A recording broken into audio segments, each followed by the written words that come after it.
В Якутске тела погибших на СВО хранят на улице прямо перед входом в Центр ритуальных услуг «Атриум».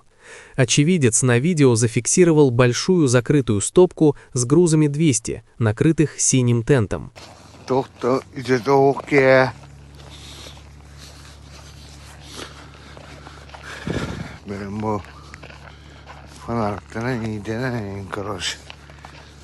Нормальный вопрос к договору. Блядь, вот. Барсын мотор, багаз, барсын мотор. Мотор. Блядь, бакыт это, блядь. Рыхма.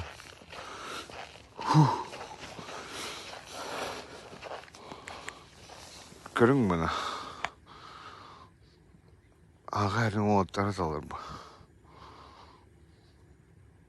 Главное, просто бригинанный лантар гаспитер, короче. Крот по. Херия обдыла. Главное, тентенен брияспитер просто. Асен, Афнаси, Иннокентий, Болоджа, Бахасуна буду репетен. Репетен Бахасуна, тухта ебен. Просто мана ырдың мана Бахаст.